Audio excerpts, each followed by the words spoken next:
Okay, so I want to give you some info on just some stuff I've learned over the last, well, few years to be honest with you, but mostly in the last year in regards to weight loss. This isn't everything, but it's a fairly reasonable summary of things, certainly a starting point. So basically, calories in, calories out, this is essentially the basis of weight loss. There is other stuff around and about it, but basically that is it. To lose weight, you need to eat less calories than you burn, and you need to do that over a sustained period of time. 1 pound of fat is equal to 3,500 calories. It's just the simple nuts and bolts of it. So if you decide, right, I want to lose 10 pounds, then I'm afraid that means you need to eat 35,000 less calories than you burn. Now, you can either do that through eating less calories, or you can burn more calories through exercise, or ideally, I guess, you do both. Do this honestly, and you will lose weight. It's as simple as that. People that say, "Oh, it's really, I've tried everything to lose weight, and I just can't." They're lying to themselves. It's as simple as that. There's nobody in a concentration camp, I'm afraid to say, who, despite not being fed, did not lose weight. It is people lying to themselves. So, yep. This brings us on to maintenance calories. And basically your maintenance calories is your daily calories you need to consume to stay at your current weight. So if you eat that amount every day, you'll stay at your current weight. So for me, I'm at the moment with my current body weight and all the rest of it, I'm sitting about 2,300, 2,400 calories a day. So if I eat less than that, essentially I'll lose weight. If I eat more than that, my body will store it as fat. That's fairly crude way there because there's a bit more nuance in that, but over the general piece, that is how it works. To work out your maintenance calories, you can use online calculators, so just Google that if you want to, and there's ones out there. And as I said, if you eat less than this, you will lose weight. If you eat more, you will gain weight. That is pretty much it. That is it really. There's no hacks. There's no like, oh, you can eat all this you want and you'll lose weight. And there's really very little in the way of shortcuts. That I could pretty much end things here, and that would be it. However, I'm not, because the rest of what I'm going to look at is really just ways to make this whole process as bearable as possible. You ideally want to be in a long-term sustained calorie deficit without really feeling it too much. And if you can do that, you will lose weight, and it will be not too painful. So that brings me on to food types. Food types fall into what are called macros, and there's three basic macros which you've heard of, I'm sure: protein, fat, and carbohydrates. Now you can actually lose weight eating all of these and any of these. If you ate Mars bars and Mars bars alone, you could still lose weight as long as you were eating less than your maintenance calories in Mars bars. Not going to be very nice, not going to be very comfortable, but you can do it. However, out of these three, carbs tend to spike insulin more than the others. They all spike insulin a little bit, and that's no bad thing in a way, but spiking insulin a reasonable amount tends to give you problems, and the main problem it gives for us is we're trying to lose weight, is it basically makes you hungrier sooner.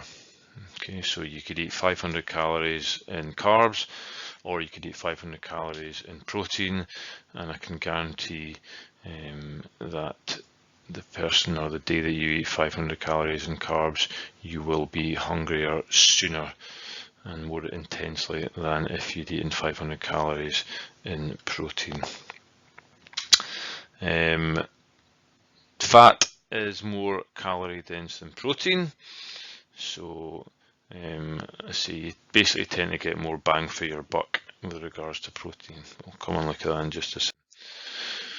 So, to make things easy as possible, you really want to try and eat high protein, some fats, and keep carbs as low as possible. And that will keep you fuller for longer, and so it will make it easier to eat less calories. And of course, less calories is the goal. The real killer, the real problem is the simple carbs. Breads, pasta, sugar, these sorts of things. They will just spike your insulin right up, make you feel great in the short term, give you a bit of a buzz, but then make you drowsy or groggy, and generally not feeling good, and they will make you hungry soon, and you will eat more because you're hungry. Vegetables are carbs, but they're generally really not that much in the way of calories for what you get. They are filling because they've got lots of fibre, and that buffers the release of the calories. So although vegetables are carbs, they're, it's not really a major problem. You struggle to get fat on vegetables. Same applies to fruit. They are carbs. They've got fructose in them, which is sugar, but the fibre buffers that release of the sugar. So you still need to be a wee bit careful with fruit, because you can eat it more readily and easily and have more calories out of it than you can with vegetables, but as long as you're fairly sensible, you should be okay. And again, just some fruits are better than others. Apples generally pretty good in terms of calories for how filling it is. Bananas a bit less, so berries tend to be pretty good. So that's really that. Fruit juice, keep away from if you can. Well, not if you can, just keep away from it if you're trying to lose weight.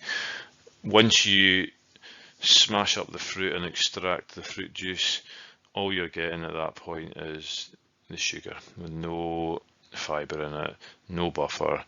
It's really no better than sugary water or Coke or something like that. Folk can dispute that. Yeah, you might get a few vitamins and things on it, but do you know what? Eat the fruit. It's so much better for you. Okay, if you reduce carbs, you can go through what is called carb flu, and that is basically just where you feel pretty rubbish. Okay, can you leave you feeling rubbish for a few days to a week as your body starts to adjust to using fat as its main source of energy. It doesn't particularly like doing that transition, but it's something you've just sort of really go through, and it shows you how much of a drug addict we are to carbs as well. It's like a bit of a drug withdrawal. If you're going through that, really the only thing you can do is stick it out, but you can eat a bit more fat. I've seen me having a little bit of butter, just taking a bit of butter on a knife, corner of I guess the phrase is a knob of butter, or something like that. Coconut as well is good, or coconut oil. It does pass. Just don't feed the carbs. Just don't eat more carbs, eat more sugar, that sort of thing.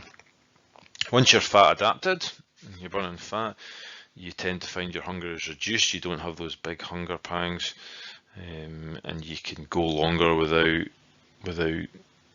needing food. So you might think, oh, I'm a bit hungry, I'll get something in a wee bit, and then an hour, 2 hours passes, and you think, I'm either no more hungry or I've actually gone away, rather than it just getting worse and worse and worse. Your energy levels tend to go up, mental clarity and focus is better, and mood is generally better, is what most people tend to find. And there's reason for that is to do with a thing called, you get into a thing called ketosis, and ketone bodies are produced, and that's another thing you can look at if you're interested. Another thing you can do is intermittent fasting, which can help with keeping your calories down. Simply all you're doing there is you're eating within a smaller window in your day. So very often people will don't eat breakfast, skip breakfast, and they have lunch and dinner, and that's it.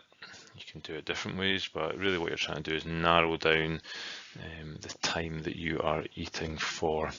And all it does again is it simply makes it easier to keep your calories down as you've got less time to eat. So if you're trying to eat, say, 1500 calories a day, if you ate, say, 500 for lunch and then 1000 for dinner, you'd probably feel pretty full, certainly after dinner if you eat the right stuff, and that makes good use of your calories that you've got available.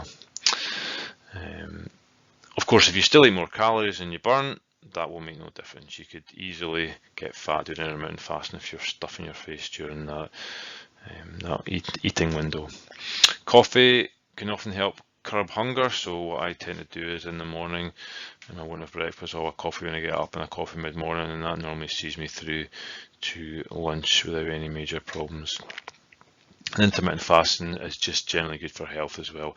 It reduces insulin sensitivity, excuse me, so it makes your body and your cells more responsive to insulin, and if you're interested in type 2 diabetes, the problem with type 2 diabetes is your cells are so used to getting insulin shoved at them, they basically it's like somebody shouting at them too much, they turn the sort of sensitivity down for the volume. So basically if you do some sort of fasting, intermittent fasting even, it means your body and your cells get a bit more reset with their sensitivity to insulin, which is a good thing for you. Okay, exercise. Weight loss, I would say, is at least normally 80% diet. Unless you're some sort of professional athlete, you are not going to be able to exercise your way thin. And the reason for that is something like a Mars bar. Mars bar's got something like 250 calories in it.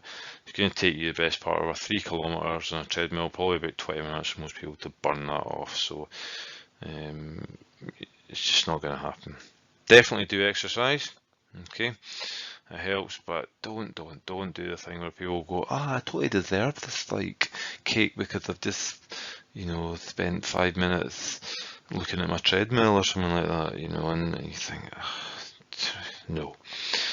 And don't discount weight training, lifting weights at some level, resistance training. That increases your muscle mass, and then you've got more muscle that will just burn calories when you're sitting about. So that's good. Last couple of slides here. Time, okay, well, let's be honest, it took a long time to put weight on, and it's going to take a long time to lose it. Well, I actually would argue that it's probably not going to take you that long to lose it if you're sensible compared with how long it took to put it on. You can lose weight quickly and you can gain it, but it's still not a quick process. So because it does take time, that's why we want to do this as comfortably as possible so you can stick at it, so it's not so painful you give up. Regardless of that, it's going to take willpower. It's not going to be straightforward all the time. You are going to have some self-control, and that, I'm afraid, is one of the main reasons that a vast majority of the population are overweight, as well as the fact that I don't think people actually understand a lot of what they eat and how it affects them, particularly in regard to insulin. I would say you have to want to be thinner more than you want that food.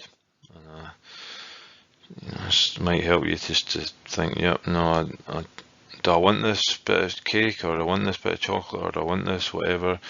Yeah, you probably want it, but what do you want more? And that is your choice. You can have what you want, but you can't have both. So if you've got 10 pounds of fat to lose, that's about 35,000 calories.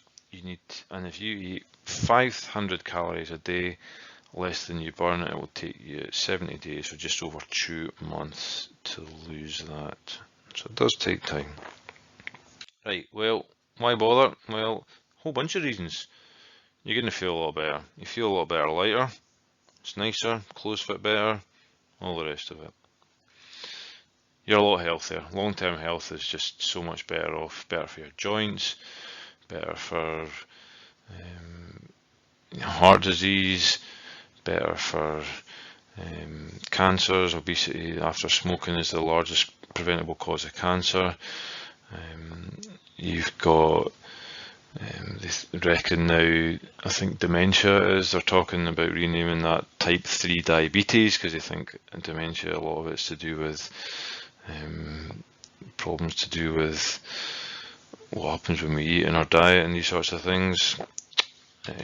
You look a lot better, and that's not to be overlooked. Nothing wrong with wanting to look better and looking reasonable. And a big one, you're in control of food rather than essentially being addicted to it, which is what I would say a huge amount of the population are. Food controls them rather than them controlling food. And you see that people just, they can't help themselves. Also, it's good to do things that are hard, take discipline. It's good to push yourself and have challenges and have to be disciplined. And finally, I tend to find that if you have success in one area of your life, very often leads to success in other areas. So if you're successful at losing weight, you very often get motivated to become successful and push yourself and be disciplined in other areas. So it tends to be a win-win. There's a whole bunch of other reasons as well, but they're the main ones I came up with. So hopefully that's helpful. And yeah, I'll leave it at that.